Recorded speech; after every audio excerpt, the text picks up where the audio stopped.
Hello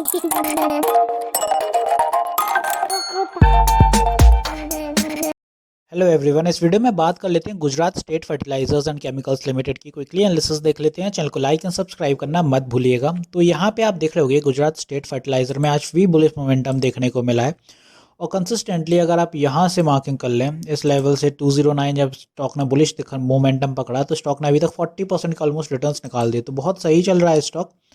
और finally पहले भी मैं बता चाहूँगा केमिकल सेक्टर अब बुलिश मोमेंटम पकड़ेगा, क्योंकि आप देखें काफ़ी लंबे समय से स्टॉक ने कंसोलिडेशन फेस किया है और उस कंसोलिडेशन फेज के बाद अब वो एक उसका टाइम भी आ गया है, क्योंकि निफ्टी जब ऑल टाइम हाई है, majority of the stocks market में हाई चल रहे हैं, तो फिर केमिकल सेक्टर भी कैसे पीछे रह जाए। फाइनली केमिकल सेक्टर भी अब एक स्पीड पकड़ रहा है और अच्छी रैली देखने को मिलेगी स्टॉक्स में आने वाले दिनों में।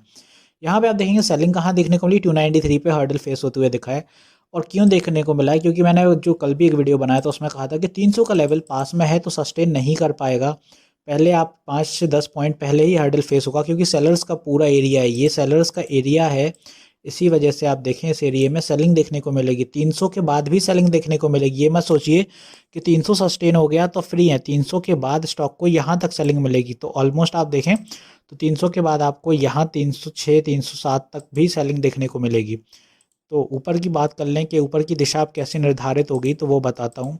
तो यहाँ पे अब आप देखिए कि स्टॉक में अगर ये सारी मोमेंटम सही चलते हैं तो स्टॉक में कल के दिन अपना जो पहला टारगेट है 300 रहेगा। 300 के बाद स्टॉक का नेक्स्ट टारगेट अपन रखते हैं 310 पॉइंट तक सेलर्स घसीट के मारेंगे स्टॉक को कि आप वापस आ जाओ और 300 के अंदर ही आपको फिर से होल्ड होना है।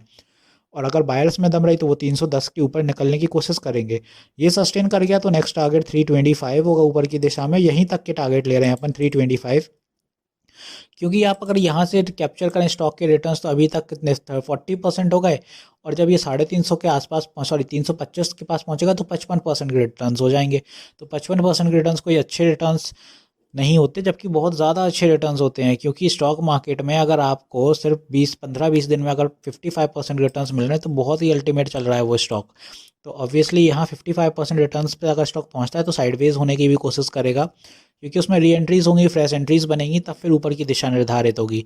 तो ये तो हो गई ऊपर की बात। अब सपोर्ट कहाँ होगा, तो कल के दिन पहला सपोर्ट जो आपका रहेगा स्टॉक में वो अपना रहेगा यहाँ से अगर फॉल होता है बाय एनी मीन्स तो 375 पे साइकोलॉजिकल लेवल है, इसीलिए यहाँ पे अपन को आज सेल बाइंग देखने को मिली है, इसीलिए यहाँ पे कल सपोर्ट बनते हुए नजर आएगा। Next support will be at 265 के बाद आप 10-10 पॉइंट के सपोर्ट्स बनाते जाइए। 255 एंड 250 के आसपास ये अपने नीचे के लिए दिशा में 3 सपोर्ट हो गए और ऊपर के लिए हो गए अपने ये सारे रेजिस्टेंस। तो ऐसे चलने वाला है Gujarat State Fertilizers and Chemicals आने वाले दिनों में। तो बस जो आपको करना है कि ट्रेलिंग स्टॉप लॉस लगा लीजिए। 40% रिटर्न्स दे चुका है स्टॉक, 15 और देगा, फिर कहीं साइडवेज हो गया तो फिर आप फंस जाएंगे। तो अभी जो लोग फ्रेश बाइंग्स बनाना चाहते हैं तो उनके लिए तो यही रहेगा कि अगर आप थोड़ा लंबा होल्ड करना चाहते हो तो पहले देख लीजिए क्या मोमेंटम है, क्योंकि 300 से अगर रिजेक्शन बन रहा है या 300 के पहले आप साइडवेज हो रहा है स्टॉक तो फिर साइडवेज रहेगा, तो 300 में भी आपको फिर 300 के बाद निकलने में समय ले जाए, और अगर 300 निकल गया तो फिर स्टॉक सही चलेगा थोड़ा।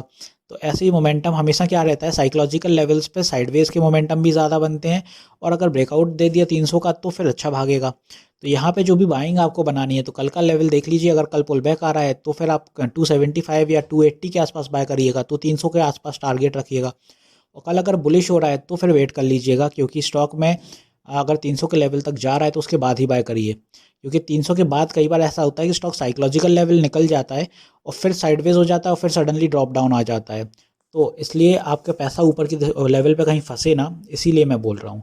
बाकी मल्टीपल स्टॉक्स हैं, ज़रूरी नहीं है कि आपको गुजरात स्टेट में ही लगाना है, हज़ारों स्टॉक होते हैं। जहाँ समझ ना आए स्टॉक में एक्स्ट्रा दिमाग मत लगाया करिए, और जहाँ आपको बेहतर लग रहा है कि हाँ यहाँ कुछ मोमेंटम बन सकता है वहाँ इन्वेस्ट करिए। हज़ारों स्टॉक्स होते हैं। तो होपफुली यहाँ सारी चीज़ें मैंने क्लियर कर दी हैं। मिलते हैं नेक्स्ट वीडियो में। This is me Shubham Yadav signing off.